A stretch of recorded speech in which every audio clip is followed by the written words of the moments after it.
Olá pessoal, tudo bem? A graça e a paz do Senhor Jesus Cristo. Estamos começando mais um episódio do Vozes da Verdade, programa que foi criado no intuito de trazer temas para a gente discutir nessa mesa, temas que são baseados no cotidiano, baseados na nossa vivência e caminhada, trazendo aqui para essa mesa pessoas com uma cosmovisão cristã, que a gente possa desmistificar esses temas à luz da Bíblia, à luz do Evangelho. E hoje, em especial, eu estou recebendo aqui dois amigos, duas pessoas muito queridas, ambos da Igreja Presbiteriana do Centenário, lá no Coatrac, né? E tenho muito prazer hoje em receber aqui pela primeira vez em nossas mesas aqui o diácono, o Henrique Branco. Ele é diácono da igreja, ele é professor de teologia, professor da disciplina de bibliologia, né? E é um prazer recebê-lo aqui na nossa mesa. Seja sempre bem-vindo, professor. Muito obrigado, é uma alegria estar aqui, ao lado do pastor Lúcio, meu pastor. É uma alegria estar e que Deus nos abençoe, que eu possa contribuir de alguma forma para a glória do nosso Senhor. Sim. E aqui também, já apresentado, já falei para ele que ele tem a chave aqui da produtora, é meu amigo pessoal, meu professor, meu mestre, meu conselheiro também. Quase todos os sábados a gente conversa pelo telefone, ele tem me ajudado muito aí numa caminhada e sobre uma ótica de um pequeno problema que a gente está passando no Senhor Jesus Cristo, e ele tem me dado bastante força. Muito obrigado por isso, pastor, lhe agradeço muito pela sua vida, em nome de Jesus Cristo. E seja bem-vindo mais uma vez. Ô Márcio, que alegria, é sempre uma alegria estarmos juntos e compartilharmos, né, dessa comunhão que o Senhor nos deu e que o Senhor continue te sustentando, né, meu irmão, nessas lutas aí. Alegria estar junto aqui do Henrique, gente muito querida do nosso coração, tem um conhecimento abençoador, creio que podemos juntos, né, nesse dia tão abençoador, contribuirmos para a glória do reino do Senhor. Amém, amém. Bom, o senhor sabe que quando o senhor vem aqui a gente lhe explora, né? E aí é sempre bom quando o pastor Lúcio vem aqui, porque a gente pede para ele tocar, né? Ele é um músico também e queria que o senhor tocasse uma música para a gente e depois eu vou pedir para o professor Henrique orar por nós, por favor.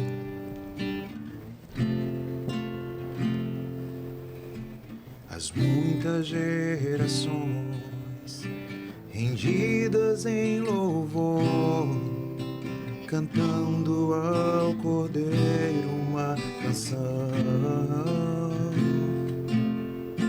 Os que em ti se foram e os que hão de crer, cantando ao Cordeiro uma canção. Teu nome é o mais alto, teu nome é o maior, teu nome é sobre todos os tronos e domínios, governos e poderes, teu nome é sobre todos e os anjos clamam, Santo. Obrigado, Senhor, por tudo. Toda a criação, glória a ti, meu Pai. Santo, exaltado és, Santo, e Santo para sempre. Obrigado, meu Pai. O teu povo canta, Santo, sim ao Rei dos Reis. Santo, tu sempre serás, Santo, Santo para sempre. Aleluia, Senhor Jesus. Obrigado, Senhor. Tu sempre serás santo e santo para sempre. Aleluia, aleluia. Aleluia, glória a Deus, glória a Deus. Ô Senhor, muito obrigado. Professor, você pode orar por nós, por favor? Posso.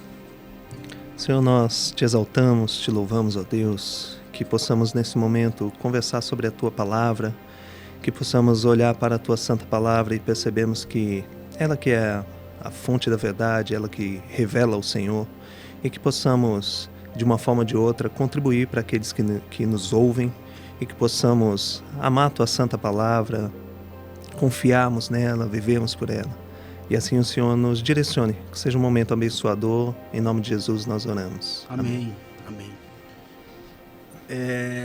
Bom, a gente hoje tem um desafio aqui. A gente vai trazer um tema bastante pertinente para os momentos atuais, por toda essa trajetória aí de mudança social e de entendimento bíblico até, digamos assim. E o nosso desafio hoje é trabalhar sob o ponto de vista de heresias, né? Como a gente pode evitar, como a gente pode ter uma visão singular do que a palavra de Deus nos afirma e nos testifica. E para isso, nós iremos falar hoje sobre heresias, no caso, falar também sobre a questão de sincretismos, da unificação de questões religiosas, de visões doutrinárias aí estranhas, né? Não só línguas estranhas, mas visões estranhas, né? E vai ser um tema que a gente vai perpassar por bibliologia. O senhor é professor da disciplina de bibliologia, é uma das disciplinas que a gente tem lá no começo da nossa trajetória como teólogo. É uma disciplina balizar para o nosso curso, porque afirma que a Bíblia é a fonte total do nosso direcionamento. Eu sempre falo, pastor, que a gente quando vai para uma trajetória, a gente tem que saber o direcionamento que a gente vai. O barco, quando sai do porto, ele tem que saber para onde ele vai chegar, porque qualquer vento serve para levar ele para qualquer lugar. Então ele precisa saber o rumo dele, ele precisa saber a direção, precisa saber o norte, para que a Bíblia não deixe de ser, para um cristão, a palavra de Deus é um testamento, né, que a gente tem que seguir à risca. E para isso, a gente vai ancorar, como sempre, a gente ancora aqui o nosso debate em um versículo dentro da Escritura. Vou pedir para o Roberto colocar aí para a gente ler. Vai ser o texto está em 2 Pedro, no capítulo 2, no versículo 1 logo, que diz assim, eu vou ler na versão da ARA, né, da versão Almeida revisada, atualizada lá. Então eu vou ler para vocês e a gente vai conversar em relação ao tema dentro desse texto bíblico, que diz o seguinte: assim como no meio do povo surgiram falsos profetas, assim também haverá entre vós falsos mestres, os quais introduzirão dissimuladamente heresias destruidoras até o ponto de renegarem o soberano Senhor, que os resgatou, trazendo sobre si mesmo repentina destruição. Bom, o texto é claro, né? O texto é bem claro. O texto que Pedro traz para a gente refletir, ele nos qualifica a sermos escolhidos por Deus e nos adverte sobre os falsos profetas que surgirão a partir de então. Então eu queria começar hoje assim diretamente e assim uma coisa bem objetiva, me permita, com o pastor Lúcio. Eu queria saber, pastor, exatamente, o que caracteriza uma heresia segundo as Escrituras? O que seria uma heresia? Pronto. Nós precisamos entender que existe heresia e erro teológico. Heresia e erro teológico é uma das divisões mais básicas para a gente entender, porque tem uma máxima, inclusive é uma citação interessante, que trata no ponto dizendo que nas coisas essenciais a gente precisa de unidade, nas coisas secundárias liberdade, e em todas as coisas o amor. Então, existem pontos que eles são essenciais, eles são extremamente importantes. E heresia tem a ver com isso. Essa é aquilo que são essenciais da doutrina cristã. Erro teológico, a gente não está livre de nenhum erro teológico. de algum erro doutrinário em alguma questão, compreensões diferentes. Então, dentro do protestantismo, nós temos várias discussões, né? E você é aluno de teologia, sabe que todas as vezes quando a gente vai trabalhar um ponto, tem sempre, na história, sempre foi discutido vários elementos, né? Várias abordagens. Sim. Mas isso não configura necessariamente uma heresia, porque a heresia ela vai comprometer um aspecto da salvação, salvífico. Sim. Então, se eu estiver errado em alguma questão, meu irmão tiver outro errado em alguma questão das Escrituras, que não compromete um aspecto heresia, mas é um erro doutrinário, como, por exemplo, as diferenças soteriológicas, né, de calvinismo, arminianismo, Sim. até mesmo as questões relacionadas com a escatologia. Então, tem muita coisa que não configura entre nós protestantes uma heresia, mas são divergências que divisões, alguém está né? errado, mas não compromete a salvação. Não compromete a salvação. Não compromete que você não vai, né, você não vai ser salvo pela graça de Cristo. Agora, a heresia não. A heresia já compromete algumas questões extremamente essenciais. E, por exemplo, sobre a Trindade. Se nós errarmos com relação à Trindade, se a gente não colocar alguém na Trindade ou tirar alguém da Trindade, aí compromete a nossa salvação. Sobre a pessoa de Jesus Cristo, sobre a natureza de Jesus Cristo, certo? Se a gente enxerga que Jesus ele é um profeta, aí já compromete a nossa salvação, sim. certo? Sobre as Escrituras, se a gente entende que as Escrituras, o ponto de partida das Escrituras, ela contém erro ou ela tem uma série de questões, compromete porque é a nossa base fundamental. Então, heresia tem a ver com algo que compromete a nossa salvação e é algo que está completamente errado, certo? E que, nesse sentido, é um perigo, nesse sentido, não é apenas um erro teológico, é uma heresia. Na verdade, a gente vai entrar nessas questões de acréscimos, de retiradas, de visões, principalmente quando há mutilação da Bíblia, coisas que aconteceram muito fortemente na igreja primitiva, no segundo século, logo o Marcião, né? Sim. Tem esse estigma aí, todo mundo me diz lá no curso que eu sou Marcião. Esqueceu, né? Não esqueci. Mas, enfim, mas continuando com o senhor, pastor, assim, como é que nós podemos... Aí, pelo que eu entrei, entrando nesse mérito, toda vez que a gente coloca o homem no meio dessa discussão, muito provavelmente a gente comete uma heresia. Quando a gente coloca uma visão humanista, né, nessa visão, sim. Invariavelmente a gente já começa errado, porque se a gente exclui ou inclui algo que com uma visão humanística, a gente acaba caindo no erro herético aí na mesma hora, não é isso, pastor? Isso, porque aí reparte diferente, não é o ensino genuíno das Escrituras, certo? E aí a gente tem, no decorrer da história, nós temos várias heresias. A igreja sempre enfrentou, né, sempre foi perseguida naquilo que nós chamamos na história da igreja de perseguição interna. Perseguição interna são as heresias internas. Sim. Então, não dentro tem todo o caminhado do Antigo Testamento, mas trazendo do Novo Testamento a história da igreja, desde aqui os textos bíblicos que nós temos, muitos deles são formados no Novo Testamento por causa de heresias, já heresias. Por exemplo, tinha uma heresia muito famosa chamada de docetismo. E o docetismo já via Cristo como uma aparição, é o que nós chamamos de protognosticismo, logo no primeiro século. Por isso que em João, nos escritos de João disse, olha, quem afirma que Jesus Cristo não veio em carne é um anticristo, já é heresia. Sim. Entende? E aí não tem o que dizer aí, certo? Então você tinha o docetismo, você tinha o ebionismo. O ebionismo é ver Jesus Cristo como um profeta humano, enquanto que o docetismo é ver Jesus Cristo como um espírito, como ele não veio em carne. Pronto, essas heresias já estavam permeando o Novo Testamento e muito do que foi escrito, certo? Já foi baseando isso, porque, tipo assim, tirando isso, né, baseando as Escrituras, porque não adianta. Jesus Cristo falou isso. Jesus disse assim, o que o povo está dizendo quem eu sou? Isso é Elias, isso é não sei o quê, isso é um profeta aí. Ou seja, E vocês? Não importa falar que é profeta. E ele fala para os seus discípulos, porque uma das coisas que o discípulo precisa ter é saber quem é Jesus. Sim. Certo? E aí Pedro acerta. Tu és o Cristo, filho do Deus vivo. Pronto. Então isso aqui é a nossa base.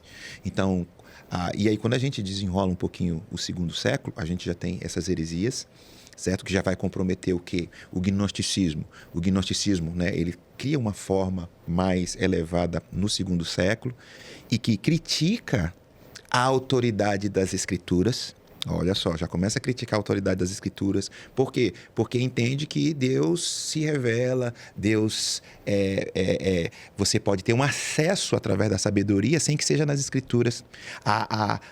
Você tem aí um problema com as questões corpóreas sendo negativa. Sim. Você tem um macionismo que foi, esse bem falou, né? Sim. Certo? Está lá no segundo século e já foram críticos que começaram a recortar as Escrituras. Sim. Tem um montanismo que é montano, que desprezou também as Escrituras e foi para um elemento de revelação, de revelações diretas, certo? Então, isso são heresias antigas.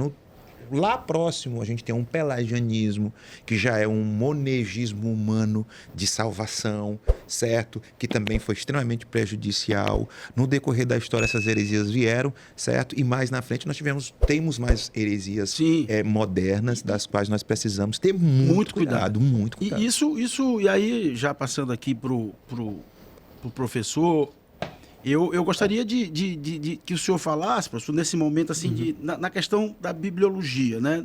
No início da caminhada cristã,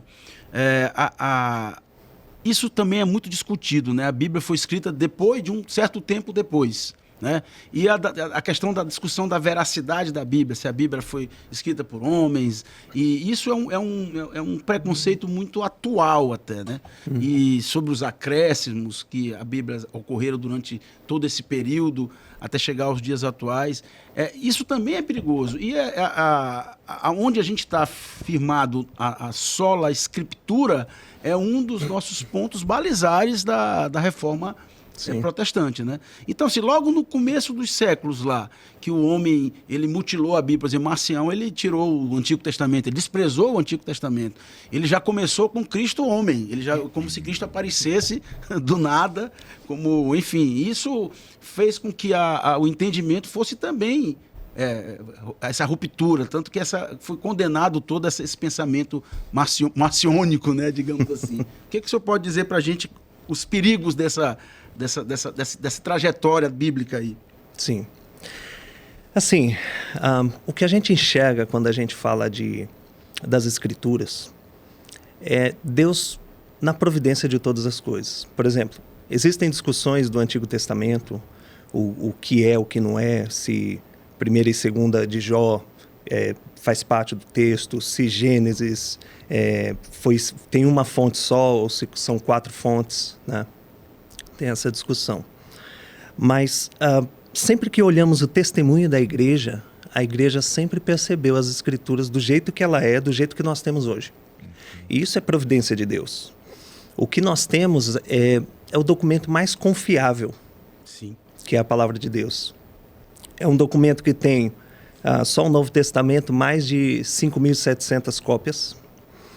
E o que elas divergem entre si é muito pouco. E na nossa própria doutrina, no nosso próprio entendimento do que é Escritura, quando falamos que não há nenhum erro, nenhuma falha, nós falamos dos originais. O que nós temos hoje em nossas Bíblias, nós temos, vindo das cópias, né, uma tradução em português. Sim. Nós não afirmamos, por exemplo, que essa tradução ARA, NVI, é a inerrante, que não contém algo... Que o tradutor foi inspirado lá da Sociedade Bíblica do Brasil. Mas o que nós entendemos, e sempre foi ensinado pela igreja, é que os originais foram inspirados e eles são inerrantes. Todos os escritos bíblicos. E Deus conduziu a igreja de uma forma que não houve dúvidas do que era a Bíblia e do que não era. Agora, lógico, dentro da igreja sempre se levantaram pessoas questionando. Sim. Mas quando a gente fala, por exemplo, do método de questionamento, existem 2 formas.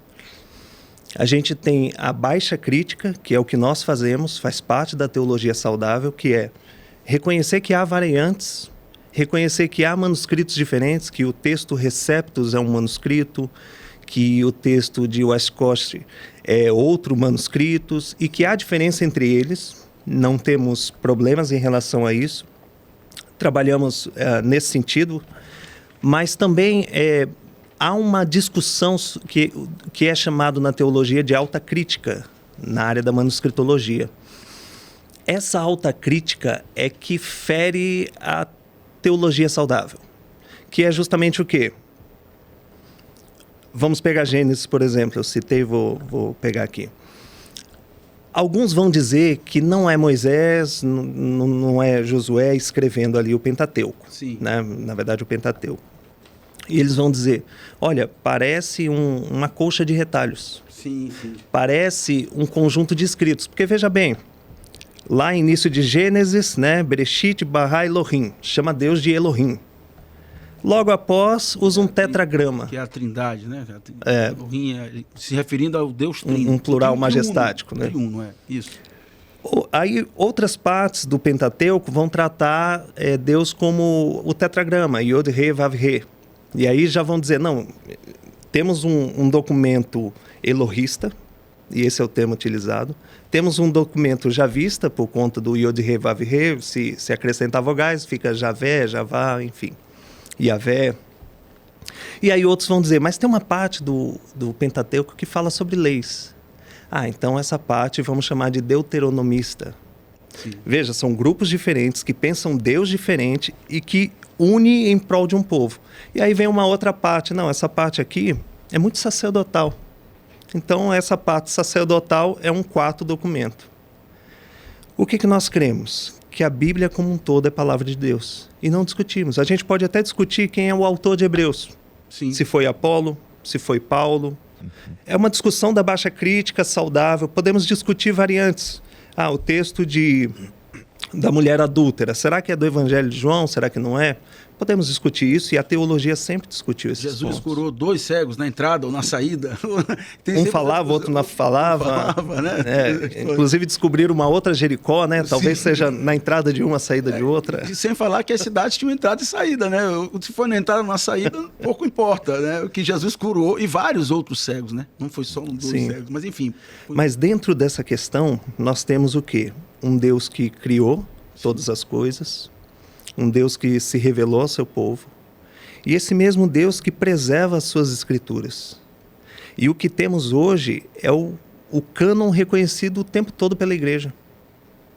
Inerrante, infalível, não há contradições, existem aparentes contradições. Então, nosso papel ao lidar, por exemplo, com a questão do cego de Jericó, não é dizer quem está certo, mas harmonizar. Será que foi na saída da Jericó antiga, na entrada? É simplesmente harmonizar. Sim. Então, acho que o ponto das escrituras é justamente esse. Mas continuando, só uma dúvida. Na tradução, da Septuaginta, da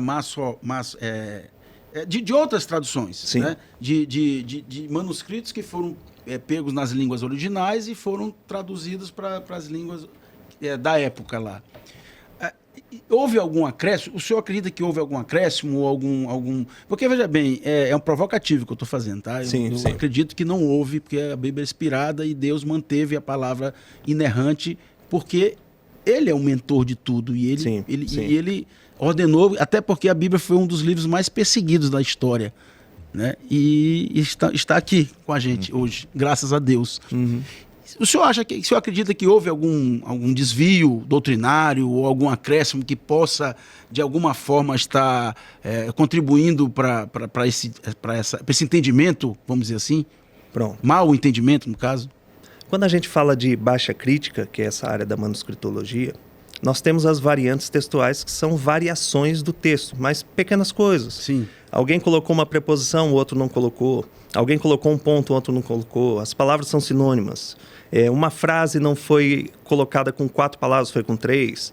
São pequenas diferenças. Existem textos maiores, como a Joanina, como o final de Marcos. São trechos maiores, se discute se Marcos tem sem final curto ou final longo. São trechos maiores.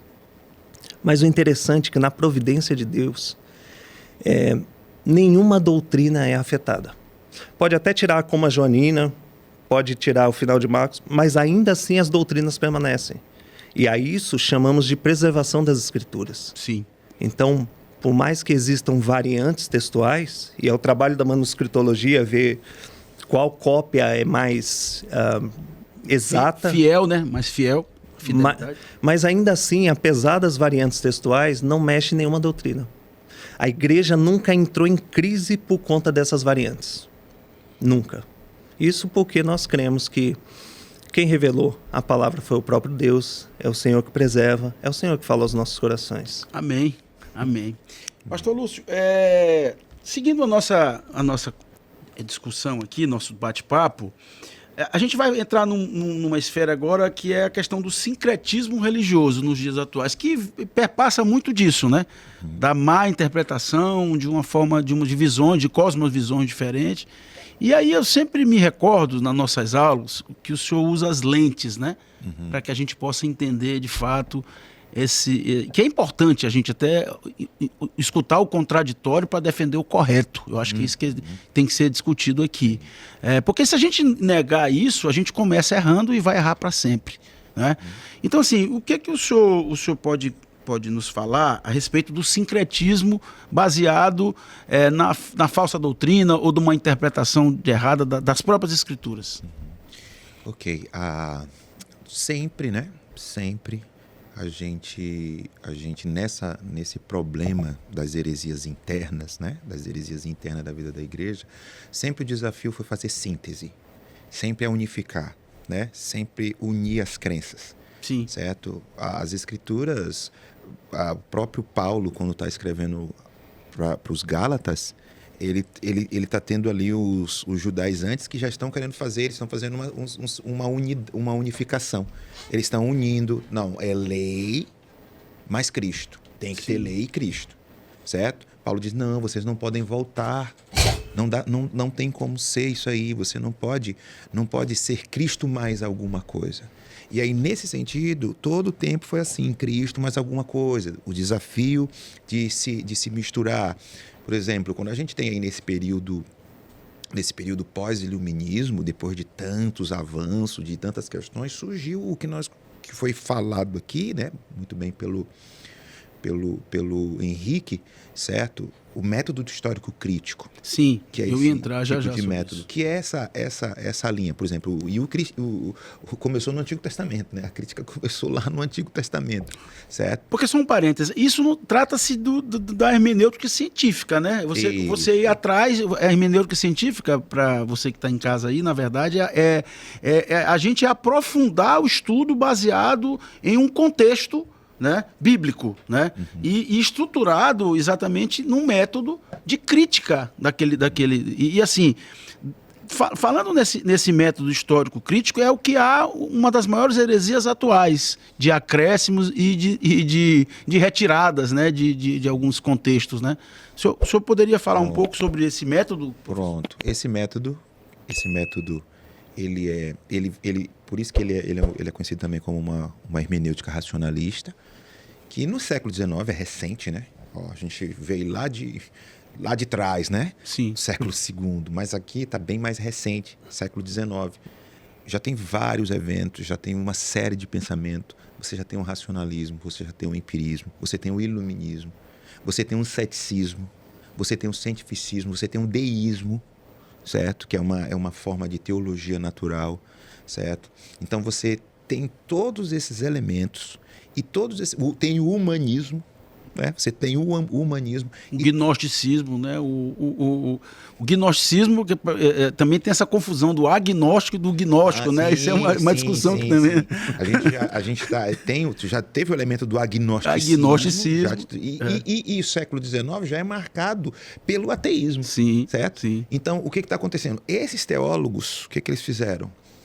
Não é que eles saíram endiabrados com demônio no corpo, né, dizendo, eu vou destruir. Não, eles não estão nessa vibe. Sim. Eles estão querendo, inclusive, preservar.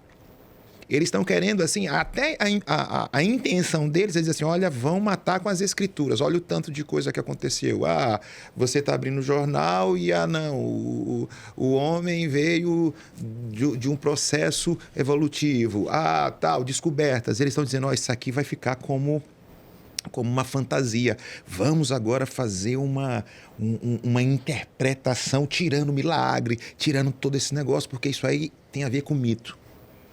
Certo? Sim. Então, eles já vieram com pressuposto. E esses teólogos, esse grupo de teólogos que começaram, lembrando, né, que a igreja sempre viveu, foi um grupo pequeno, Sim. certo? Mas muito influente, inclusive na Europa, certo? Que isso floresceu bastante, tá? E a tentativa foi de salvar as escrituras, para que ela se torne relevante. E o que eles fizeram? Eles fizeram uma unificação, eles fizeram uma síntese, unificaram a questão perspectiva cristã com as novas ciências, os novos ares da ciência. Pronto, quando se une com mais alguma coisa, já vai dar problema. Sim. O resultado disso foi absurdo. As maiores heresias, se a gente fosse citar aqui, não sobrou pedra sobre pedra diante. Por isso que é muito sério, é muito sério. O ouvinte ele precisa ficar muito atento. Fica com assim, intelectual, essas coisas todas, mas lá, tudo bem que você pode até não achar, mas vai dar resultado negativo. O resultado foi, Cristo não ressuscitou. O resultado é que a questão relacionada com Cristo, ele não é um salvador, certo? Ele não é o nosso salvador, mas ele é uma figura ética, Sim. certo? Então, as nossas doutrinas, se a gente fosse colocar todas as nossas doutrinas, elas foram afetadas, principalmente a ressurreição, né? Quando você acaba com a ressurreição, acabou tudo. Acabou a salvação, acabou tudo. Que Jesus Cristo não ressuscitou. Jesus Cristo ressuscitou no coração dos discípulos, certo? Então, assim, meus queridos ouvintes, é um negócio seríssimo. Não é um outro tipo de cristianismo, certo? Não é um outro tipo de cristianismo. Não é uma divergência de calvinismo, arminianismo, qualquer outra que está tranquila. A gente conversa ali, a gente vai para o céu, vai ficar todo mundo na glória, certo? Não. São as doutrinas básicas. Aí é questão doutrinária mesmo. Doutrinária de salvação. Doutrinária. Agora, quando a gente vem mais para perto da gente, tirando essas heresias aí, a gente tem um sincretismo, que aí já está no nosso tempo, século XX, século XXI, certo? Que traz o quê? Que vai misturando, e a igreja teve isso, ela misturou as perspectivas religiosas, certo? Então, você tem religião indígena, você tem religião afro, você tem catolicismo, e aí você vai unificando com o cristianismo. Ficar ajeitando. A próxima pergunta é exatamente sobre isso. Eu vou ler um texto bíblico aqui, pastor, me permita, rapidinho, assim, Isaías 8:19, diz o seguinte: quando este povo, ou um profeta, ou um adivinho vos perguntar, consultaremos os mortos em favor dos vivos? Acaso não consultará um povo, ou ao seu Deus, a favor dos vivos se consultarão os mortos? Está em Isaías 8:19. Aqui várias doutrinas, falsas doutrinas, conseguem ver em práticas de religiões contemporâneas, né, que Deus está em todo lugar. Mas não é bem assim. É o que o senhor está falando agora aí. Quer dizer, nós temos várias denominações, várias crenças, várias religiões, digamos assim, que inclui Deus no mesmo balaio.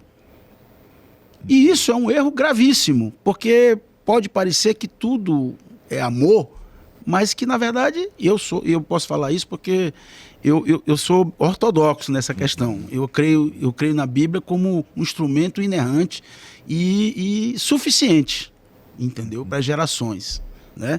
Mas eu digo assim, e aí perguntando agora para o professor, como é que a gente pode se combater isso de uma forma objetiva, sabendo que os ensinamentos bíblicos eles são doutrinários e combativos a essa fé cristã espirituais alheias, digamos assim, com outras visões? Sim. Eu acho que a caminhada é sempre olhar para as Escrituras, né? Os ataques que são fáceis de serem enxergados, a gente consegue combater e barrar tranquilo. Mas, por exemplo, quando surge dentro das igrejas, as heresias, no caso, elas sempre arrebatavam multidões. Nós somos influenciados por isso. Quando a gente olha, por exemplo, para as questões do racionalismo, como ele afeta a teologia, né? A teologia, ela vem...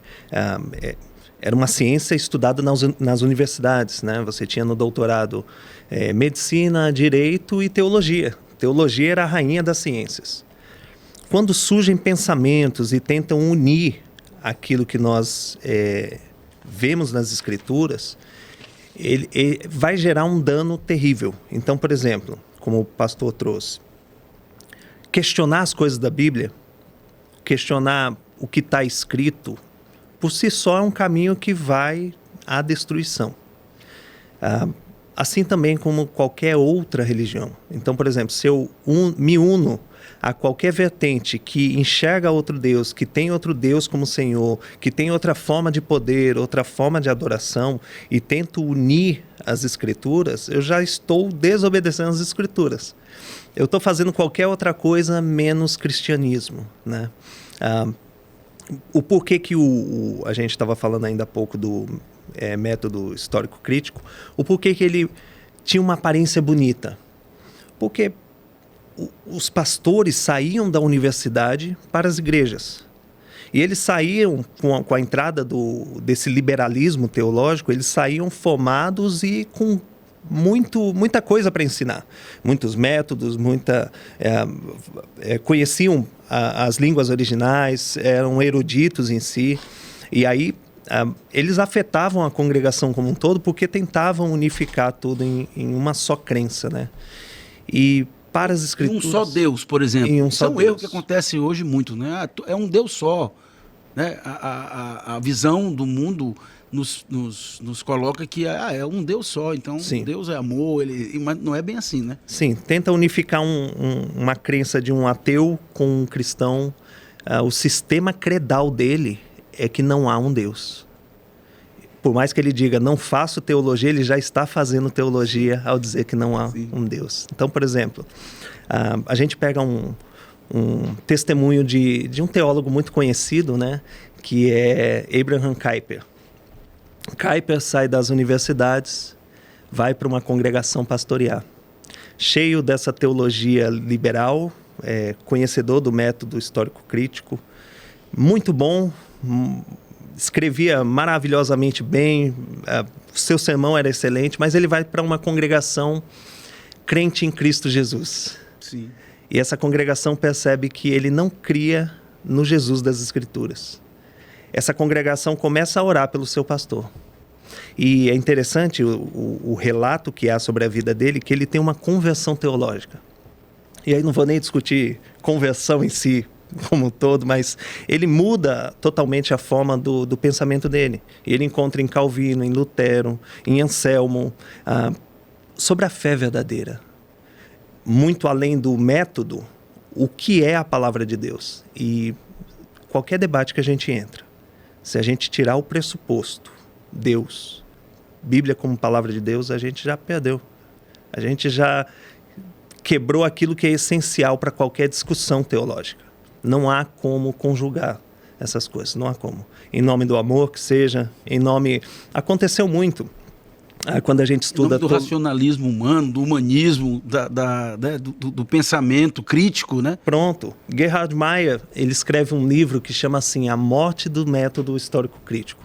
E o fantástico é que as conclusões dele, um teólogo que era liberal, que usava esse método, as conclusões dele são duas. Primeiro, em 200 anos, tentando achar, porque o método histórico crítico, ele sempre tentou achar, dentro do cânon formal, aquilo que nós chamamos de Bíblia, 66 livros, eles tentavam achar a palavra de Deus, que é o cânon normativo. Em 200 anos não se achou. Não se achou um teólogo liberal concordando com o cânon de outro teólogo liberal. E aí ele diz, não há como ter um método científico para descobrir a palavra de Deus. É incompatível com as Escrituras. E o segundo ponto é a teologia prática que Schleiermacher vinha falando, né? A teologia prática, o que o método histórico crítico fez com as igrejas? Esvaziou. Os pastores não tinham o que falar. Se você tira Cristo como ressurreto, ressuscitou no coração dos discípulos, se você tira Deus acima de todas as coisas e afasta ele do mundo, uma visão mais deísta, não sobra o que falar. E aí vai para o que a gente enxerga no YouTube hoje. A ação do Espírito Santo na igreja viva, a igreja visível, isso também é importante, né? Porque se você tira o Espírito Santo, do mover do Espírito Santo dentro da igreja de Cristo, a verdadeira igreja de Cristo, a igreja fica sem um pilar. Sim. Né, pastor? Sim. Então, assim, você esvazia não só... e até a soteriologia mesmo. A salvação perde o sentido. Porque você acaba... Perde o sentido, né? E o que ele alega é que o erro do método é que faltou a chave para descobrir qual a verdadeira palavra de Deus. E que hoje tem gente ainda dizendo que há uma chave hermenêutica. Né? E bota Cristo, aí unifica Cristo. E Jeremias 2:13 diz o seguinte: porque o povo cometeu 2 males, a mim me deixaram, e o manancial de águas vivas, e cavaram cisternas rotas, que não retém água. Cisternas rotas são rachadas, aquele buraco que você faz, até aparece uma água lá, né? Mas daqui a meia hora essa água vai embora, se esvazia. E aí, pastor, qual a consequência de um povo quando ele começa a cavar cisternas rachadas, com falsas doutrinas? Porque a gente está vendo aí, né? E aí eu quero entrar aqui no mérito... que está na moda aí, está no momento, né? No hype aí da galera. Os profetas mirins, né? Essa galera que está vindo aí com um linguajar misturado com americano, com eu não sei nem o que é, paca, não sei o que, enfim. Que eu nem gosto de entrar nesse mérito. A gente é de São Luís, fizeram uma versão de reggae. Né? É legal. Mas enfim, e esse povo que é facilmente enganado, né? Com cisternas rasas, rotas, cisternas rachadas. Isso é um perigo também, né, pastor? Pronto. Esse é um aspecto do sincretismo. Então, você tem aí o totelismo. O que é o totelismo? O totelismo está dentro das religiões, que existe um totem sagrado, certo? As religiões indígenas têm muito isso, os afros também, certo? E nada contra a linha dessa turma, a gente respeita, só que nós não temos esse aspecto da religião, nós somos bíblicos, né? O nosso ponto vem daqui, certo? Das escrituras, como a gente está falando. O problema é quando a gente faz o sincretismo, união de crenças. Aí a gente pega o totelismo, a gente transfere o totelismo de lá e traz para a nossa perspectiva, para a nossa cosmovisão cristã. Aí agora você tem sal grosso sagrado, você tem templo sagrado, você tem arca sagrada, você tem uma série de coisas. Por quê? Porque o totem é sagrado. Tem um negócio de um copo d'água em cima da TV. TV. Eu sei que e essa é uma discussão que a gente já fala isso há muito tempo, mas é impressionante, gente, como ainda hoje se tem essas coisas e a gente diz, meu Deus do céu, isso aí dá 20 anos que a gente está falando com relação a isso, né? Então, o meu povo perece, né, por falta de conhecimento. Aí você tem um outro elemento que tem a ver com o xamanismo. O xamanismo é que tem um xamã. Então você tem ali um líder, um cacique poderoso, certo? E tudo bem, dentro da sua linha lá, só que a gente transfere isso para a nossa perspectiva cristã. Aí a gente tem líderes poderosos, líderes que trazem revelações diretas de Deus. Olha o perigo. O perigo. Perigo demais. Aí vem um adolescente de 14 anos, certo? O problema... A adolescência já tem suas questões, mas tem seus desafios e tudo mais, tá? Mas é o que vem antes, ou seja, já está errado esse conceito de revelações. Sim. De revelações de Deus diretas, essa coisa toda, esse xamanismo, é o xamanismo. Sim. O xamã, ele fala ali direto, ele vai falando ali direto, ele fala como vai sair agora, estou falando isso. As entidades falam. Sim. Isso é xamanismo. E o xamã tem um poder. O que a gente fez? Transferiu, né? Muitos líderes são xamãs, que eles recebem questões diretas, certo? E aí, se uma igreja ela não está baseada nas escrituras, ela entra dentro desse xamanismo, acabou.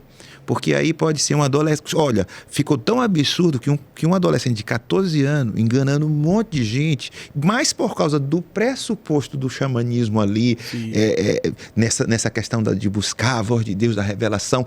E aí, que é o grande problema, né? Todos os lugares, em todo local que você tem certas revelações novas, ou seja, o que você quiser, e ela está acima das Escrituras, meu amigo, ali já está um erro enorme. Verdade. Um erro enorme. Então, esse sincretismo muito forte que a gente tem, ainda está muito presente, certo? Essas relíquias sagradas, esses elementos todos aí que envolve, certo? Aquilo que nós chamamos de teologia, né? Teologia popular. Teologia popular é essa teologia que o cristão, ele não faz uma averiguação, ele não procura analisar, ele absorve, certo? Aí ele vai absorvendo várias questões, ele vai absorvendo sem fazer uma devida reflexão, isso por causa de mover, isso por causa disso, isso por causa de séries, de muitas questões, e ele vai adentrando no erro, certo? Então, a gente precisa mesmo voltar às Escrituras. Professor Henrique, eu tenho sempre, isso vem batendo muito na minha cabeça. Eu estou lendo novamente o livro de Daniel, né, a história de Nabucodonosor, logo ali nos primeiros capítulos, e a idolatria pura, né? Se a gente for observar, por exemplo, uma geração atual, ela é egocêntrica. Isso dentro das próprias igrejas, a gente tem notado algumas pessoas que buscam a salvação por si, não em Cristo, né? E isso tem me causado assim, alguma angústia nessa geração nova, porque o culto do eu tem se tornado algo muito perene. Assim, você vê pelas redes sociais, você encontra nas redes sociais muito isso. E eu sempre falo, pastor, que nós temos aí várias estátuas de Nabucodonosor aí de todos os lados, né? E isso é perigoso também, né? A heresia no fato de você tirar Cristo do meio, ou seja, não é a pregação, a leitura não é mais cristocêntrica, ela é egocêntrica. Isso é uma heresia muito forte hoje também nas igrejas, né, pastor? Sim. Qualquer coisa que a gente transforma em ídolo vai ser uma heresia, porque a gente substitui o lugar do nosso Senhor, né? E o que a gente percebe, de fato, essa geração atual, lógico, influenciado pelo tempo em que está, pelos pensamentos que vieram, é uma geração que vai para o culto para ouvir uma palavra profética para si mesmo, é uma geração que vai para o culto para receber bênçãos, para receber uma palavra de poder, uma liberação, receber a bênção do Senhor no sentido de vida mesmo, de boas vendas, de um bom emprego, aumento salarial, todas essas coisas. Então se perde muito a questão do que é um culto. Se perde a questão da santa convocação que Deus faz para o seu povo para cultuá-lo. Se perde a questão do fazer o culto a Deus conforme as Escrituras. Sim. E quando se abandona as Escrituras, você chega a qualquer resultado.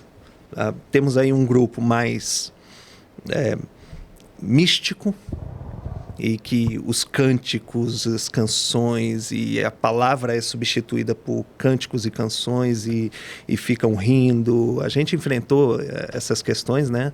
Rindo, correndo pela igreja, onde o emocionalismo impera nessas questões. Temos um outro grupo que vai atrás de alguém, então basta falar que fulano é profeta, entrega a profecia e o local lota, simplesmente lota. As pessoas estão atrás de uma profecia para si mesmas. E tem as questões do querer uma igreja ao seu modo. E se a gente for pensar a igreja, o que é melhor para nós? Uma igreja que canta as canções que eu quero, uma igreja que não é tão densa nas escrituras, que não te exorta, que não trabalha as escrituras para modificar a sua vida, mas que tem uma palavra mais que amacia o ego. Então, a pessoa, se ela não olha para as Escrituras para saber o que é viver igreja, o que é ser igreja, o que é viver pela palavra de Deus, ela vai buscar o que é melhor para si. E o que é melhor para si são essas questões fáceis, bonitas e que trazem uma falsa esperança de luxo aqui na Terra, de problema zero, esse tipo de coisa. Pronto, é exatamente por isso essa pergunta, porque da maioria das vezes há uma adaptação da palavra de Deus para um público. Então, o que a gente vê muito hoje você. Eu sempre falo que quando você vai para a igreja e você não sai lá incomodado pela palavra, alguma coisa está errada. Desde que o culto, que a palavra seja cristocêntrica e dentro de uma palavra simples que está aqui no Evangelho, ou seja, que não seja algo construído, você tem que ser incomodado pelaquela palavra. Sim. Né? Pode ser o sermão todo, pode ser uma parte do sermão, mas algo te incomoda, positivamente, eu digo assim. Uhum. Né? E às vezes as palavras são adaptadas. Eu vejo que existe aí uma pregação coach, é uma pregação que há um adocicado, né, da pregação, e isso também é uma grande heresia pelo pastor, que é o pior, né? Pelo quem está lá no púlpito, e a gente sabe que isso é uma das grandes... E muitas das vezes uma defesa de uma visão humanística. E aí eu queria perguntar para o pastor Lúcio, a partir do momento que você adapta ou quer adaptar, por exemplo, esses dias eu estava conversando com um amigo, teólogo, infelizmente, que tinha uma visão, perguntou assim para mim, vem cá, e com essas escavações que estão acontecendo na Europa, com as tecnologias avançadas nos processos de arqueologia e tal, não pode se encontrar um documento lá, um documento perdido lá naquele... até pode. Mas então, não pode ser incluído no cano bíblico? Não, né, pastor? Sim. Não, porque o cano bíblico foi fechado. Eu queria que o senhor desse a sua opinião em relação a isso. A modificação, algo que possa ser incluído ou excluído, ou algo que possa ser, digamos assim, melhor. Eu não estou falando melhorado, não na expressão de melhora, mas na expressão de mudança, modificado. Porque a gente sabe que existe uma grande heresia atual de adaptabilidade das escrituras, para atingir um certo ponto crítico de uma sociedade e tal, enfim. Uhum. Isso é perigosíssimo, né, pastor? Isso é perigoso. A grande questão que as escrituras e o estudo teológico, ele serve de vários elementos. Por exemplo, a arqueologia é uma parceira da teologia, certo? Nós nunca negamos aspectos científicos, certo? Os aspectos científicos são bem-vindos, certo? Então tem muitas áreas e toda essa questão da arqueologia nos ajuda, tem muita coisa. Tem alguns assuntos que a gente chama de ficar por cima da mesa, porque ainda não foram tão fechados, porque por falta de uma questão que pode acontecer para clarear, mas não para trazer mais novo, certo? Não existe mais isso. Tá? Aí, todas as vezes, né, quando a gente vai chegando na Páscoa, nessa coisa toda, aí vem, descobrir o manuscrito não sei de onde. Aí vende, né? Na época, quando se vendia muita revista também, né? Aí tal, tinha aquele, o pessoal vai lá, que nada. Isso, aí, legal, o que era? Eram escritos do gnosticismo, certo? Há livros que nós chamamos de livros apócrifos, que já foram debatidos, que já são conhecidos, certo? Escritos da época, certo? Que vão lá e vão dizer da forma deles.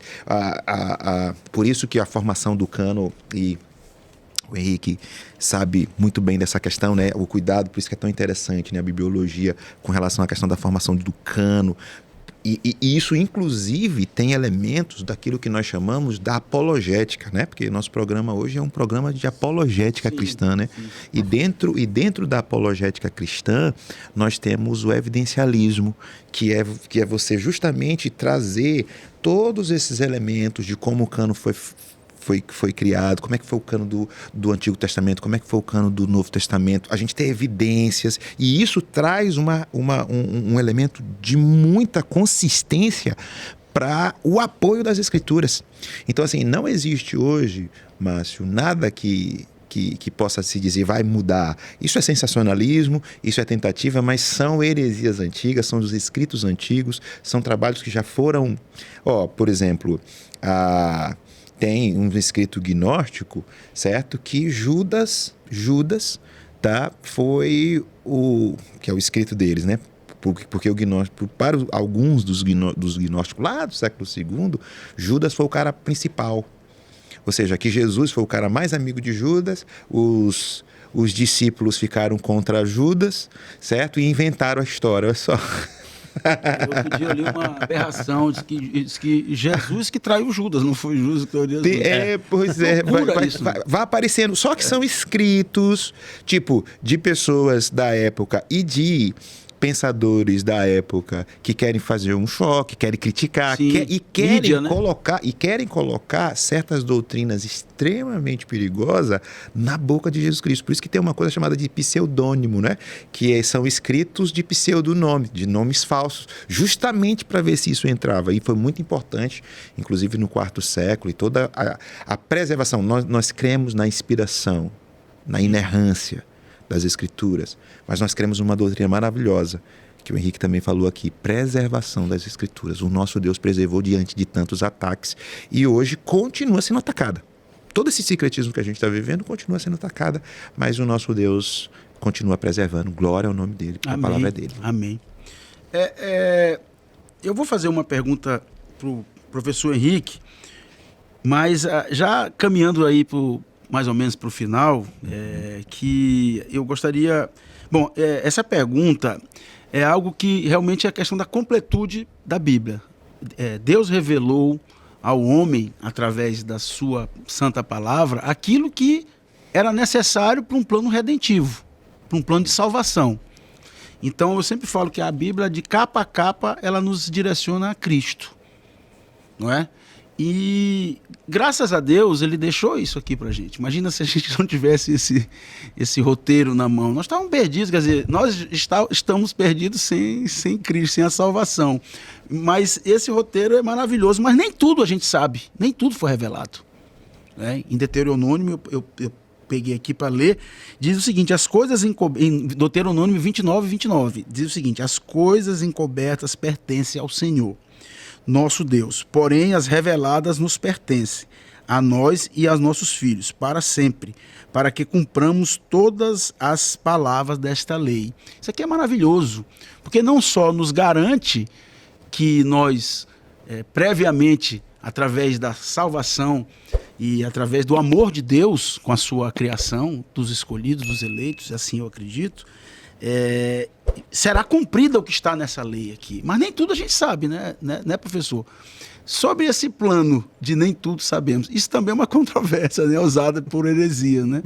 E isso é uma questão que pode um programa todo a gente conversar aqui sobre isso, mas o que o senhor me diz sobre a questão da revelação mesmo? Porque isso também se pega, como o pastor falou agora há pouco, essa questão mística da revelação, de conhecimento. O povo sempre quer isso, né, pastor? Algo que encoberto, eis que te digo, essas coisas assim são meio místicas, né, pastor? Sim. Assim, quando a gente olha para as Escrituras, de fato ela não vai te revelar qual profissão escolher, qual o nome da sua esposa. Ela não fala sobre todas as coisas, ela não tem o propósito de esgotar todas as coisas. Mas ela tem o propósito de esgotar tudo que é necessário para conhecermos Deus, daquilo que Ele quis revelar. Como nos tornarmos servos desse Deus. Como vivemos, como devemos viver para a glória desse Deus. Ela é necessária para nós, para o entendimento de quem é que nos salvou. Então, todas as coisas necessárias, elas estão de forma muito clara nas Escrituras. Tem coisas que a gente, pela teologia, a gente luta para entender, e é tranquilo isso daí. Nem todas as coisas a gente entende de forma fácil e simples, mas tudo que é necessário, ela está de uma forma tão clara, por exemplo, existe uma área da teologia que não é tão discutida, que é a teologia da tradução. É uma área fantástica, porque assim, a teologia da tradução é como eu, Henrique, homem falho, posso pegar as Escrituras e traduzir a um povo que não tem as Escrituras na língua deles. O quanto que eu posso afetar a fidelidade das Escrituras se aquele povo só tem acesso à minha tradução. Sim. Então imaginem a responsabilidade de vários missionários que rodaram o mundo. Primeiro, se mudar para o local, aprender 10, 20 palavras, e eles não esperavam se tornar fluentes, mas eles começavam a traduzir. Só que Impressionante isso. Como Deus é soberano sobre todas as coisas, quando eles começavam a traduzir, as pessoas iam lendo e crendo. Existe uma mulher muito conhecida no meio liberal e no meio cristão, porque ela teve uma mudança de vida, né? Se chama Etta Lindemann. Então o ouvinte pode até procurar na editora Cultura Cristã. Ela tem 2 livros traduzidos no português e tem um monte em inglês, mas alemão é que tem mais ainda. Ela foi discípula de Bultmann, então pós-doutora na teologia liberal, mestre no grego koiné, sabia muita coisa, traduzia, tentava buscar o que era a palavra de Deus dentro da Bíblia, porque o liberalismo ele separa as duas coisas. E de repente ela, em casa, ela decide sair, ela ouve um som, é uma igreja pentecostal. Ela entra. E nessa igreja ela ouve testemunhos, as pessoas falando de Deus, o que Deus havia feito na vida delas, né? Ela tem uma conversão, ela se entrega a Deus. Algo que Calvino trabalha é porque quando lemos as Escrituras, de fato, é uma linguagem humana e nos debruçamos quanto a isso, grego, hebraico, aramaico, sintaxe, trabalhamos sintaxe na interpretação das Escrituras, morfologia, semântica, nos debruçamos em léxicos, todas essas coisas. Mas tem algo que Deus nos concede, que é o testemunho do Espírito Santo. E a esse é simplesmente incomparável. Por mais que eu não saiba todas as coisas, eu não tenha a resposta a todas as coisas, o que é necessário está nas Escrituras, e ao mesmo tempo há um testemunho interno do Espírito Santo. Que o Senhor, quando nós lemos a palavra dele, nós sabemos que é a palavra de Deus. Sim. A Declaração de Chicago, essa que foi escrita por vários teólogos, né, em 1978, Francis Schaeffer, Norman Geisler, R.C. Sproul, repete a mesma coisa. A Bíblia, ela é um livro divino humano, o seu autor é Deus e ele utiliza homens, mas ela é tão maravilhosa que é indispensável esse sentimento que nós temos quando lemos as Escrituras, esse meio de graça que revigora, que fortalece, que te traz esperança, que mesmo em situações adversas te faz crer. Há um Deus, há uma esperança. E a gente jamais pode se perder nessas coisas. Jamais. Amém. Impossível.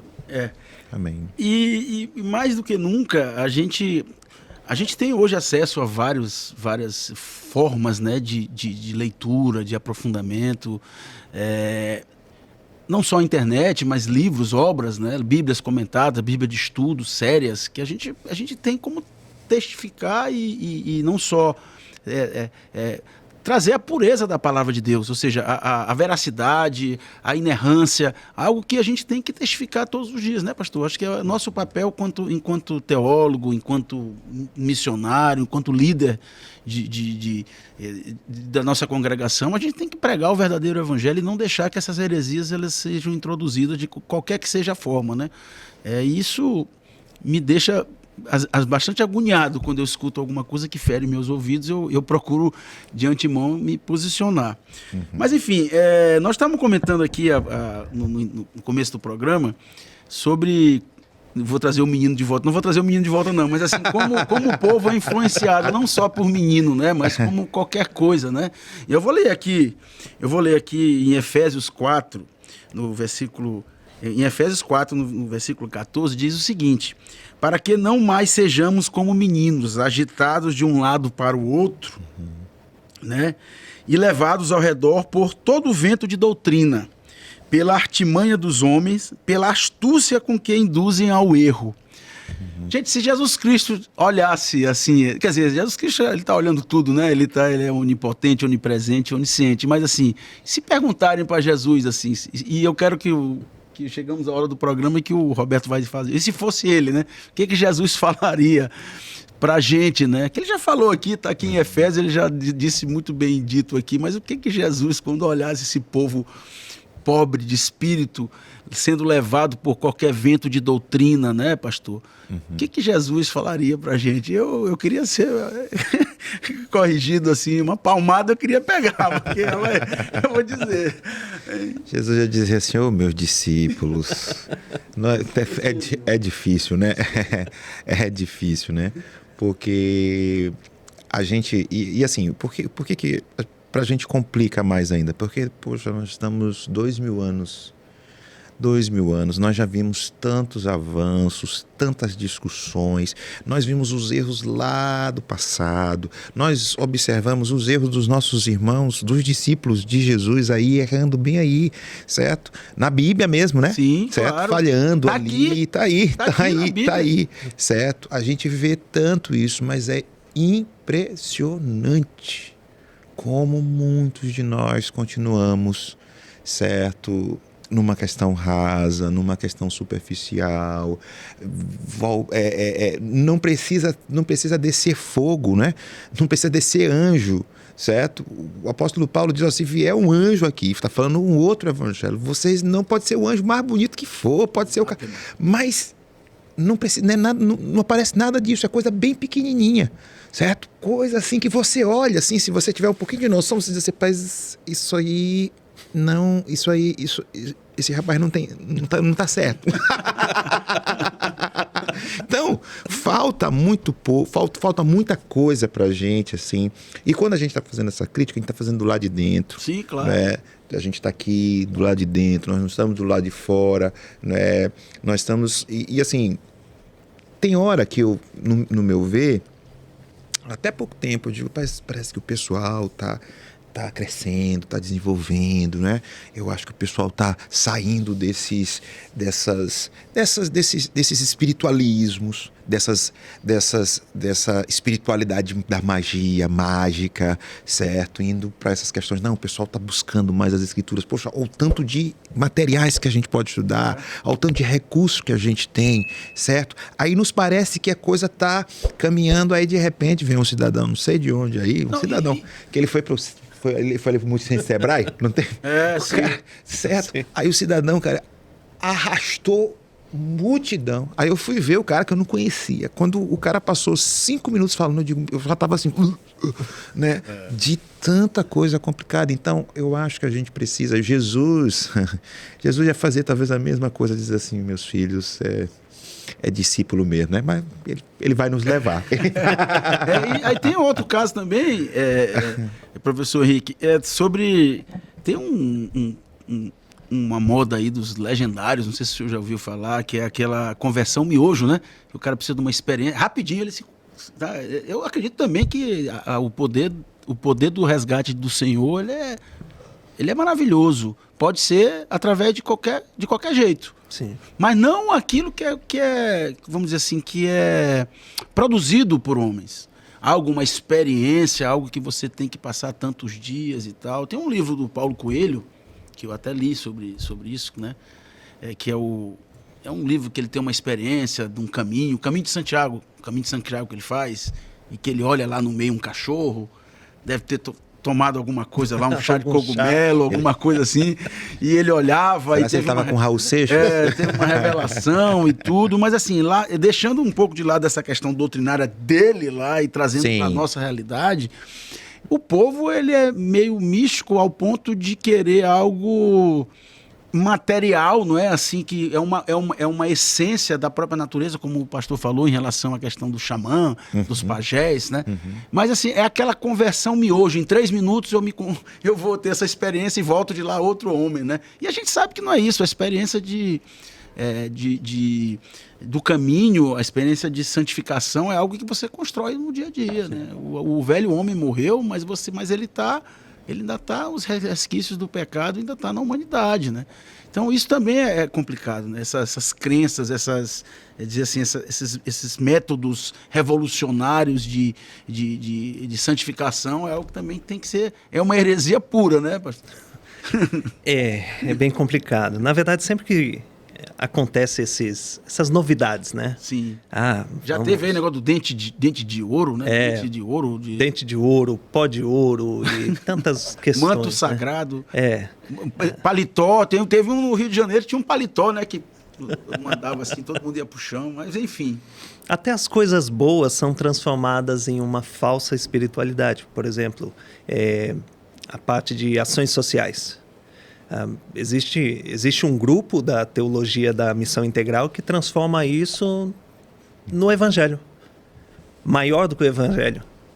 Superior a pregar a Cristo. Então, sempre que existem essas novidades, o que a gente percebe é que o que falta são as pessoas olharem para as Escrituras, viverem o cristianismo das Escrituras, que já é bastante coisa. O Evangelho te ensina como ser um bom pai, um bom esposo, um bom cidadão, como ser um bom servo diante de Deus, como ser um bom funcionário, um bom patrão, todas as coisas. O problema é que sempre o Evangelho ele encontra o culpado das coisas. E o culpado somos nós. A nossa luta em servir ao Senhor é porque a gente precisa abandonar os nossos desejos pecaminosos. Só que as pessoas elas querem encontrar em um coach, em um evento, aquilo que vai mudar a sua vida. Então, você vai para reuniões como essa, ele vai te ensinar como ser um bom pai. Como ter a masculinidade. Você é colocado em provas simples para demonstrar que você pode vencer essas coisas. E a Bíblia já nos ensina essas coisas há muito tempo. Como ser um homem bíblico. Está nas Escrituras. Como ser um bom pai, um bom marido, um bom cidadão, um bom servo. Tudo tem nas Escrituras. O problema é que mexe com a gente. Essa reforma, essa transformação é todo dia. Todo dia eu preciso estar sempre me alinhando segundo as Escrituras. É um processo trabalhoso. E desafiador, né? Desafiador. Bom, eu queria, antes de terminar aqui, e os senhores fazerem as suas considerações finais, né? Eu queria trazer aqui uma frase que o pastor Clóvis sempre fala pra gente lá na nossa igreja, que diz assim: todos os erros que encontrei na Bíblia estão todos em mim, né? E eu queria que o senhor falasse rapidamente assim, essa visão da inerrância, os dois, né? Isso serve também pro professor Henrique falar também. Se a gente negar isso, a gente está perdido. Se a gente deixar algo aberto aqui sobre inerrância, sobre a mutabilidade da Bíblia, a Bíblia não muda. A Bíblia não pode ser mudada. Eu sempre digo aqui, eu vou fazer uma Bíblia aqui pros negros, eu vou fazer a Bíblia para as mulheres, para uma classe social, para um grupo político. Está errado. A Bíblia é a Bíblia. Ela sempre foi e sempre será. A Bíblia, ela, assim como Deus, é eterna, a palavra de Deus, porque Deus quis que fosse.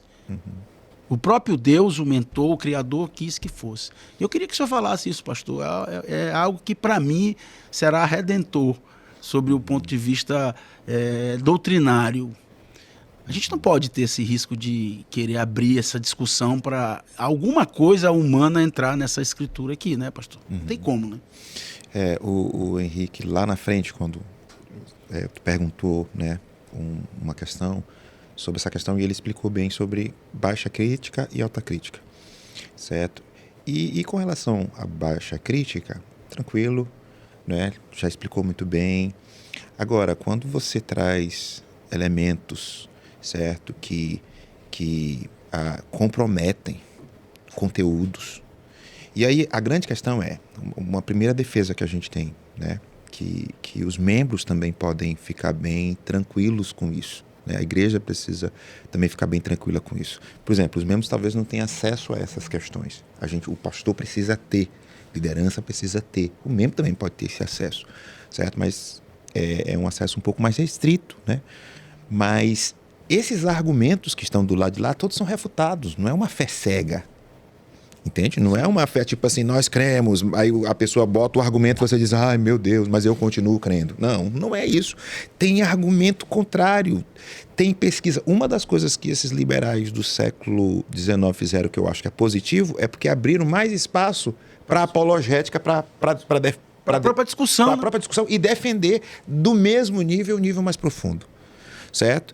Então, assim, mas às vezes tem essa coisa, né, de científico, nome científico, tal, tudo mais, para dizer que são métodos mais evoluídos, mas tudo é influência de um momento, de um tempo, certo? Nesse sentido. Agora, Márcio, é sério, eu sou professor já, eu sou novinho, tenho esse rosto de novinho, certo? Mas já estou... A autoestima é bom, né? Autoestima... Professor novinho, eu sou os ouvintes, né? Os assistindo assim, esse aí tá Misericórdia. Mas eu já tenho uma caminhada de aula, de sala de aula, certo? E eu me lembro uma vez lá no começo, nos primórdios, eu entrei numa turma, e esses meus alunos que estão ouvindo agora, podem relembrar, né? Entrei numa turma em que eles estavam totalmente comprometidos com essas outras linhas. Quando eu falei de Marcião, que eu estava dando história da igreja, alguma coisa assim, certo? Eles disseram, não, mas a gente ouviu aqui que Marcião, ele que era o cara, o crítico normal que era para fazer. Ele tá certo, certo? Ele tá certo, ele que tá certo. Peraí, como é que é esse negócio? Peraí, gente, foi lá, foi cá. Descobri que essa turma toda já estava influenciada. Claro que tinha muitos que estavam lutando, certo? Tinha outros professores que batiam contra essas questões, inclusive do método do histórico crítico. Fui um ferrenho opositor dessa questão, por saber, né, o problema que isso traz, certo? E eu continuo na luta. Para mim, aí o ouvinte está ali, né, dizendo assim, peraí, então seminário é um perigo? Não.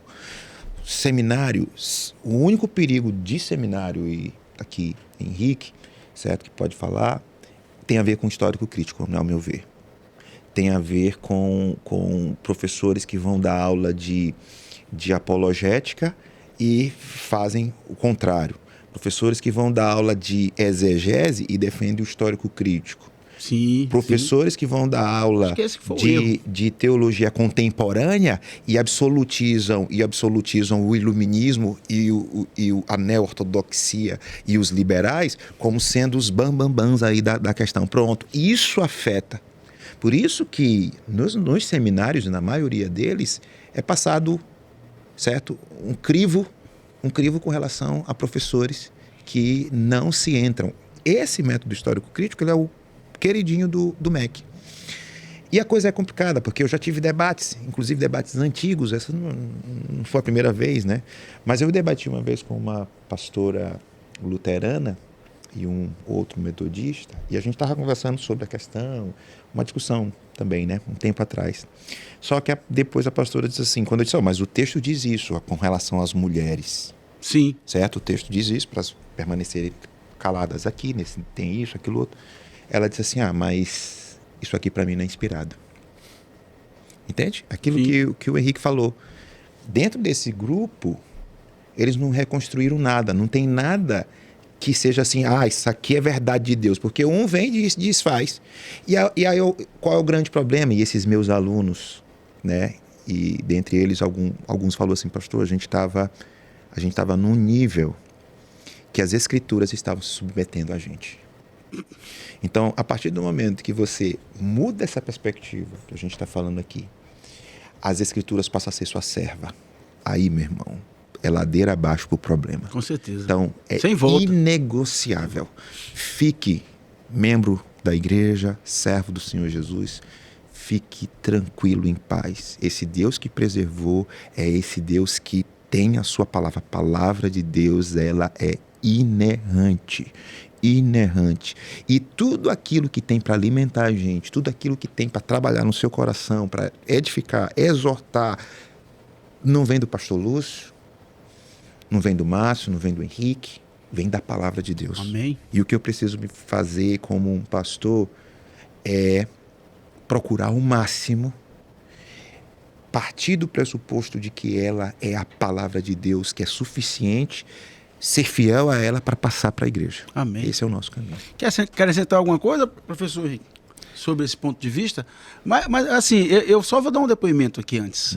Sou aluno do pastor Lúcio, já tive várias disciplinas com ele, já fiz disciplinas isoladas, fora do contexto da faculdade.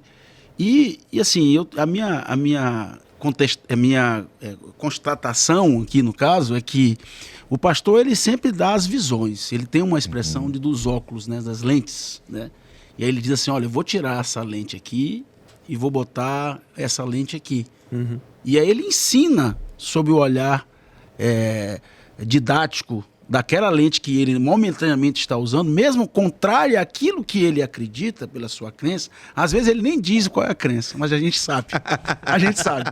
Às vezes ele nem se posiciona. E se eu estiver falando alguma coisa aqui, é verdade. ele nem, às vezes ele nem fala. Ele diz assim, eu nem vou falar, eu nem vou entrar nesse método. Porque tem aluno que pergunta, né, Bruno? O que o senhor acha disso e tal? Aí eu quero lhe botar ali numa sinuca de bico, ou quer lhe botar num cheque-mate ali, e o senhor diz, não.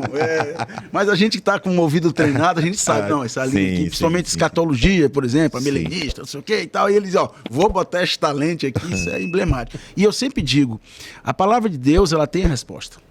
Mais do que o próprio pastor, me perdoe, pastor, mas mais do que o próprio pastor, quando você tem uma doutrina, você entende, de fato, aquela linha de raciocínio, e você pede o auxílio do Espírito Santo, que também tem que ter essa questão, e você tem essa... Né? Mas eu quero aprofundar.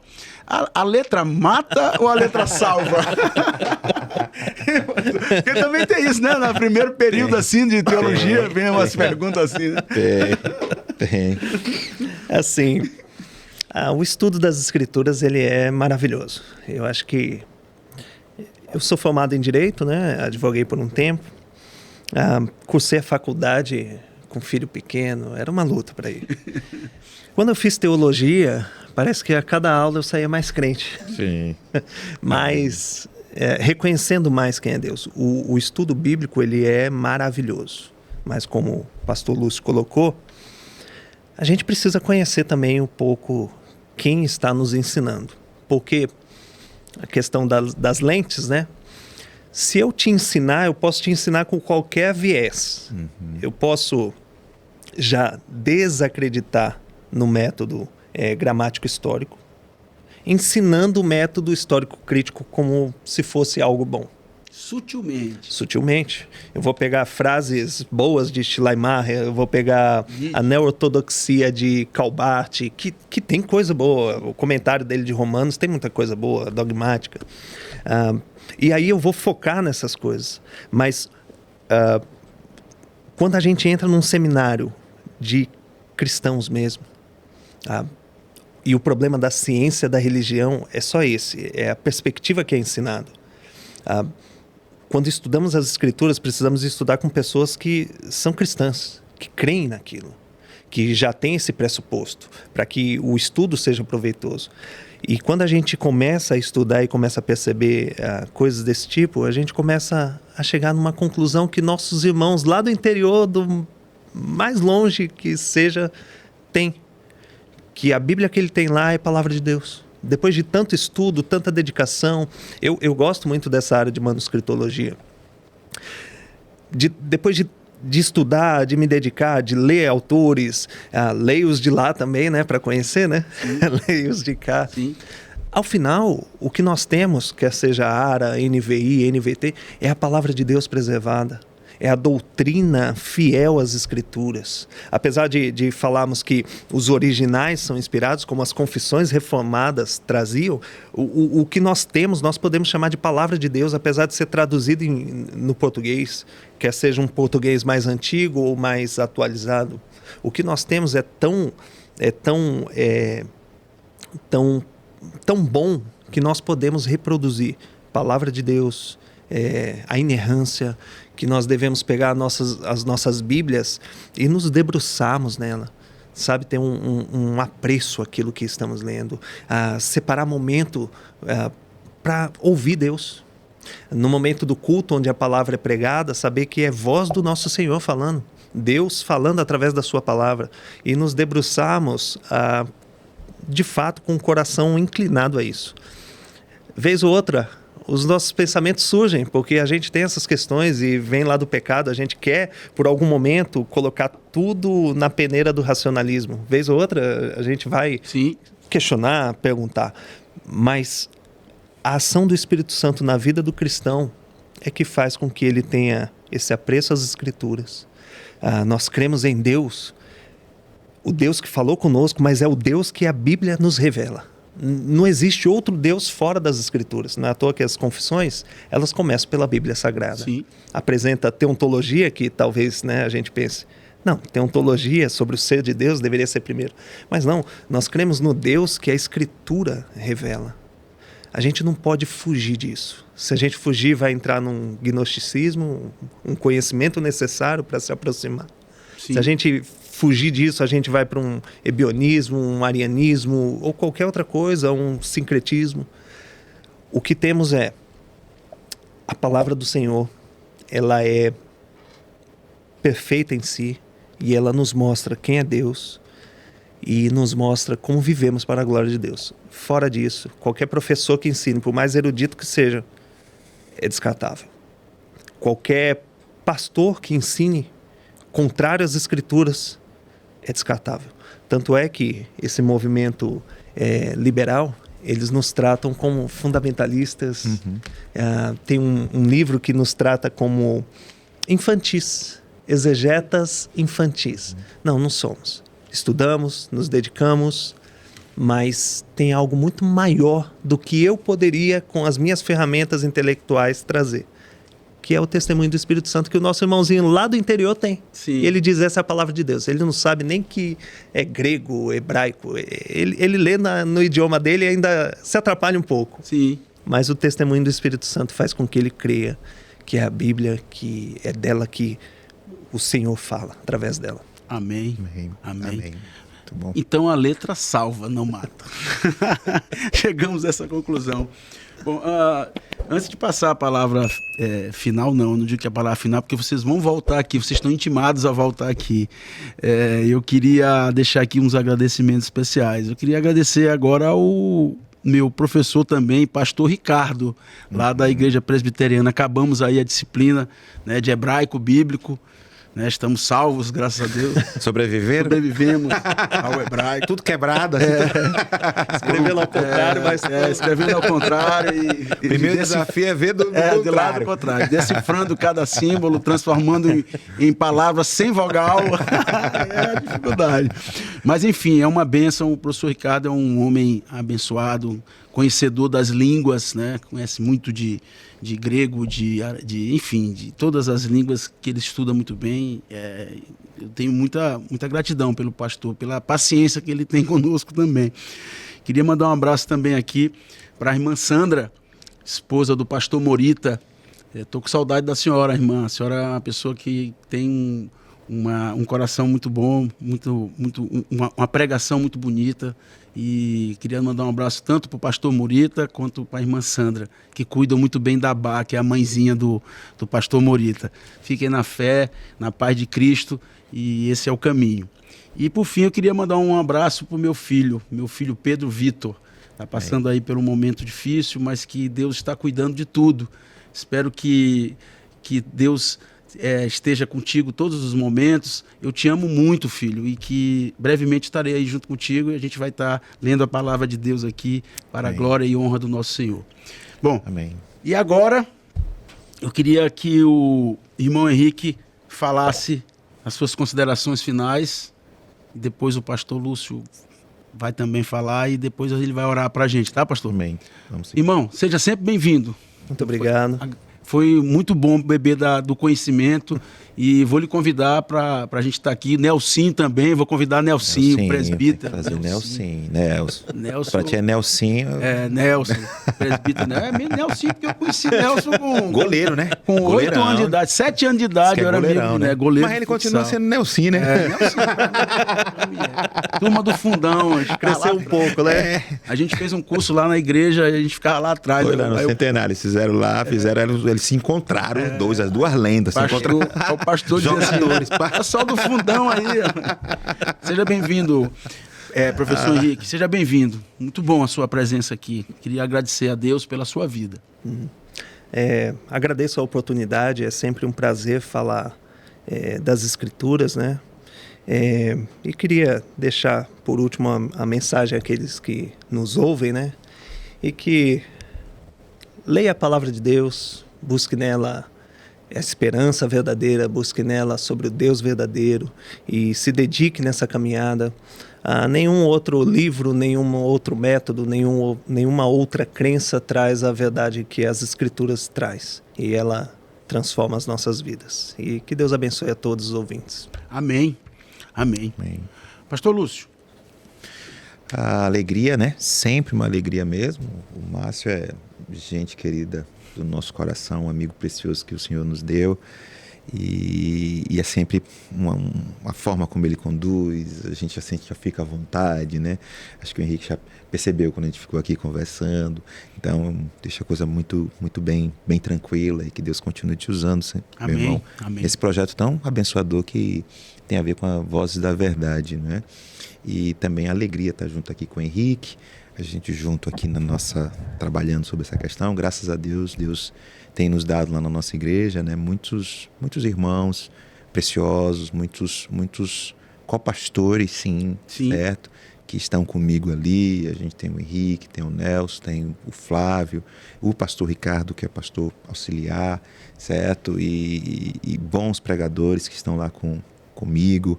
E isso é dádiva do Senhor, né? E que Deus nos abençoe na nossa caminhada. E a gente foca também nessa questão relacionada com você, né? O nosso ouvinte, que o Senhor esteja conduzindo sua vida, né? E a realidade é essa: você vai ser atacado em todas as esferas, certo? Quer seja em qualquer área. Nas universidades, na escola, vão sempre atacar a sua fé. E o que você crê, o que você acredita, a Bíblia vai ser sempre o que nós chamamos de anticristianismo, né? Anticristianismo. Mas graças a Deus que essa perspectiva de mudança nossa não foi da gente mesmo. Foi o próprio Senhor quem mudou essa perspectiva do nosso coração. E como tem um livro dizendo, né? A Bíblia, ela é confiável, né? Ela tem credibilidade. As Escrituras, ela tem credibilidade. E que você seja fortalecido mais e mais na sua caminhada. Amém. Amém. Amém. O senhor pode orar para a gente, pastor, por favor? Pai, nós queremos te dar graça nesse momento, Senhor, e louvado seja o teu nome. Nós te pedimos, Senhor, por este local, por essa porta aqui que o Senhor abriu, e te pedimos, Senhor, para que a verdade e o poder do Evangelho continue sendo trabalhado na vida da igreja. E como é bom, Senhor, ter esses momentos de edificação que vão ficar aí registrados, ó Senhor, no longo desse tempo. E isso serve também de início e de fortalecimento da fé. Nós te louvamos por este momento, te agradecer, Senhor, porque em meio a todo esse anticristianismo, esse subcristianismo, Senhor, ou seja, questões relacionadas com heresias que no decorrer da história sempre foi atacado, a tua palavra foi atacado, a verdade das Escrituras, né? Somos gratos, Senhor, porque o Senhor continua sustentando. Nos ajuda, Senhor, a termos um legado, ó Deus, abençoador para a próxima geração, ó Pai, para essa geração, e também, Senhor, que possamos nos empenhar para fazer com que a igreja cresça mais e mais à luz da Tua Palavra. É a nossa oração no santo nome de Jesus. Amém. Amém. Amém. Amém. Bom, amigos, para terminar aqui, eu queria deixar um recado final que está nas próprias Escrituras, que está lá em Apocalipse, no capítulo 22, no versículo 19, que diz assim: escutem com atenção a palavra de Deus. E se alguém tirar qualquer coisa das palavras do livro da profecia, dessa profecia, Deus tirará sua parte da árvore da vida, da cidade santa e das coisas que se acham escritas nesse livro. Portanto, meus irmãos amados, não brinquem com a palavra de Deus. Não acrescentem nada a esta palavra e nem retirem nada desta palavra. Isso é sério. É uma questão de vida. Deus é autoritativo quando Ele deixa para a gente uma palavra inerrante e que para nós bebermos desse conhecimento, nós precisamos estar sempre com Cristo no meio das Escrituras. Tirar o próprio homem e centrar em Cristo, o nosso Salvador. Cristo te ama. E ele morreu para te salvar. E nós também amamos vocês. Fiquem com Deus. Até o próximo programa. Que Deus abençoe a todos.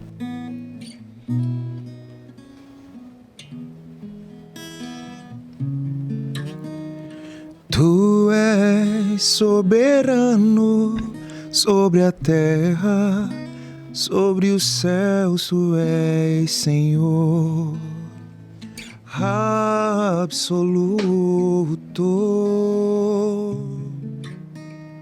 Tudo que existe e acontece, tu sabes muito bem. Tu és tremendo. Aleluia. Tu és soberano.